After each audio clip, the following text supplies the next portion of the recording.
benda di sekitar kita dikelompokkan menjadi dua golongan, yaitu sumber cahaya, benda gelap. Sumber cahaya yaitu semua benda yang dapat menghasilkan cahaya sendiri, sedangkan benda gelap adalah yang tidak dapat menghasilkan cahaya. Dan benda-benda gelap dikelompokkan menjadi tiga macam, yaitu benda tembus cahaya, benda tidak tembus cahaya, benda bening. Dan juga sifat-sifat cahaya terbagi atas beberapa bagian. Yang pertama, cahaya merambat lurus.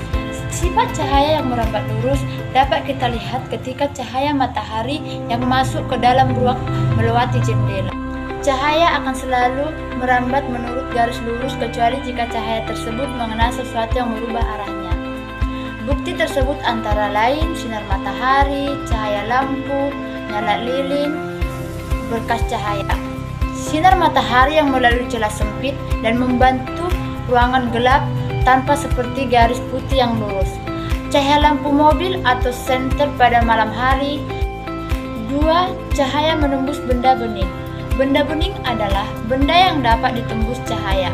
Benda bening akan meneruskan cahaya sehingga tampak menembus benda.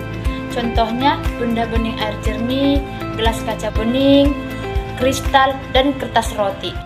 3. Cahaya dipantulkan. Cahaya dipantul benda bening air jernih, gelas kaca bening, kristal, dan kertas roti. 3. Cahaya dipantulkan. Cahaya dipantulkan dapat dibagi beberapa bagian, yaitu hukum pemantulan cahaya, sinar datang, sinar pantul, dan garis normal yang terletak pada suatu bidang datar.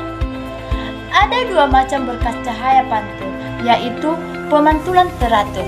Pemantulan teratur adalah yang menghasilkan berkas-berkas cahaya pantul yang sejajar. 2. Baur. Baur adalah pemantulan cahaya dengan sinar pantul yang tidak tertentu arahnya. 4. Cahaya dapat dibiaskan. Pembiasan adalah pembelokan arah lambat cahaya ketika melewati dua medium yang berbeda kerapatan optiknya. 5. Cahaya yang dapat diuraikan. Istilah cahaya yang dapat diuraikan adalah dispersi cahaya. Cahaya adalah peristiwa penguraian cahaya putih menjadi berbagai macam warna tunggal. Alat-alat yang dimanfaatkan untuk cahaya yaitu kaca pembesar. Kaca pembesar adalah mikroskop yang paling sederhana yang terjadi atas lensa tumbuk. 2. Mikroskop adalah alat optik yang berguna untuk mengamati benda. 3. Kacamata. Kacamata adalah alat bantu penglihatan. 4. Kamera. Kamera adalah alat optik seperti mata yang digunakan untuk menghasilkan bayangan. 5. Loop. Loop adalah alat optik yang sangat sederhana digunakan untuk menghasilkan bayangan. 5. Loop. Loop adalah alat optik yang sangat sederhana. Alat ini berupa lensa cembung. Peristiwa pemantulan cahaya.